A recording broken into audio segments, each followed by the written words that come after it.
Hello, my name is Marina Hofman, and I'm so excited today to share my testimony with you. I have been very blessed to be raised in a Christian home with Christian parents and a very solid foundation for my life.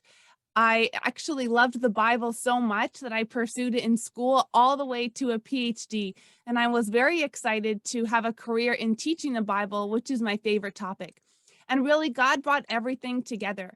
Here I had a job offer in Florida to teach at a university, and I was so thankful to be just finishing school when my husband and I were driving home in Northern Ontario, and out of nowhere, on a small strip of the highway that was under construction and down to one lane each way at 70 miles an hour, someone coming toward us lost control and plowed into us.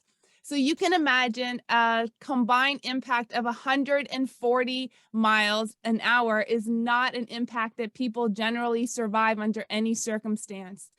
And I want to share with you some of the details of that moment to share about God's incredible faithfulness in watching over us and bringing all the events of history together in one moment to save our life.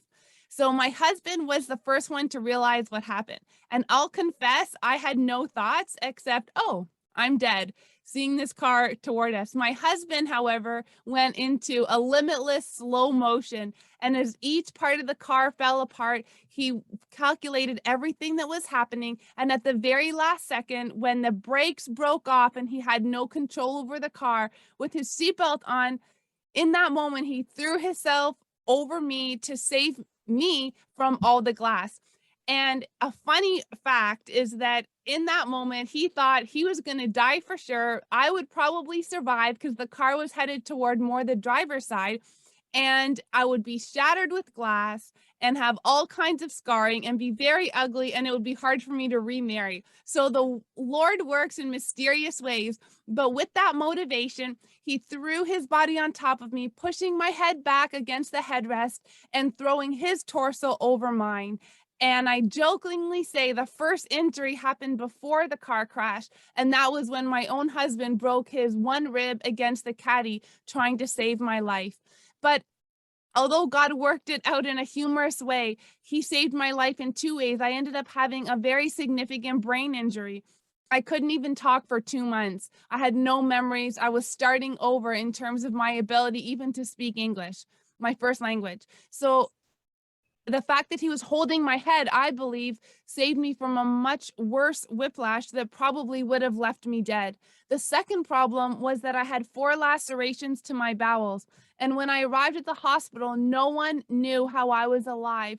They all assumed that the airbags must have malfunctioned because those airbags impacting my bowels would have killed me on the spot.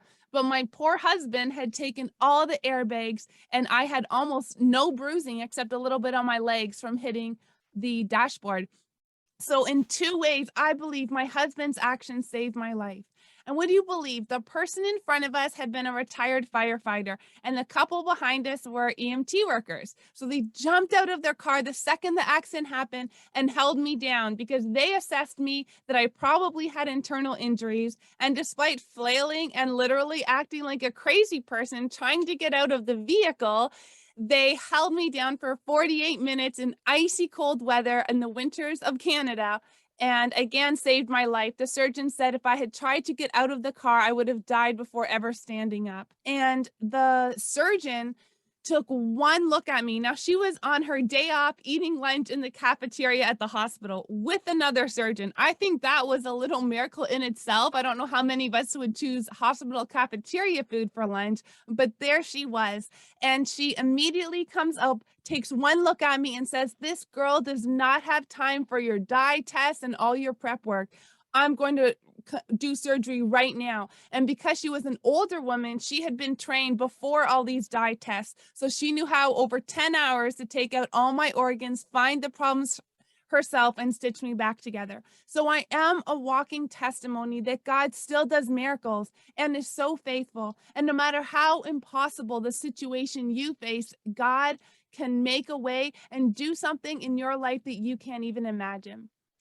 But I have to say also, I think an even more miraculous journey is that God brought me through a brain injury, PTSD, severe anxiety, severe depression, all kinds of psychological implications from this brain injury.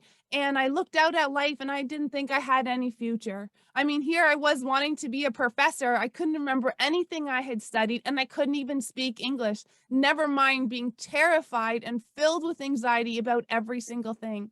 But I'll share one moment.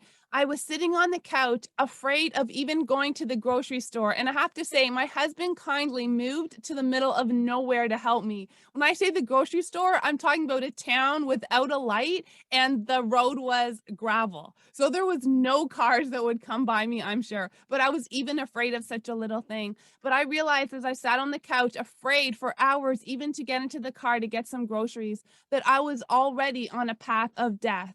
And it would be a slow, painful, lonely death if I never left my house again. So I decided in that moment, with all my fear and all my anxiety and all the horrors that could have happened to me on that little dirt road in a town of 700, that I was going to go forward in God. And some of you might think I wish I had that kind of confidence, but I didn't have confidence and I had no strength. I was completely weak. But in that moment, I went forward in Christ's strength. And no matter how weak we are, we always have Christ's strength. And day by day, God delivered me from so many problems. And again, it was a long path, but day by day, showing me God's faithfulness. And one last miracle is that they told me I could have no children. And even then, I will say God truly did more than I could ever have asked or imagined. After all God did, I begged for a child, but I was almost ashamed to ask even more. And it's a constant reminder that I live with. Every day when I look at her, I'm reminded God does more than we can ask or imagine. And sometimes it is a long road to recovery, and sometimes it's in that moment. But whatever God writes in our life, whatever story is unfolding, we can trust in God's faithfulness. And I'm so thankful for the opportunity to share this with you and also to be on the podcast earlier with Shug. And God bless you.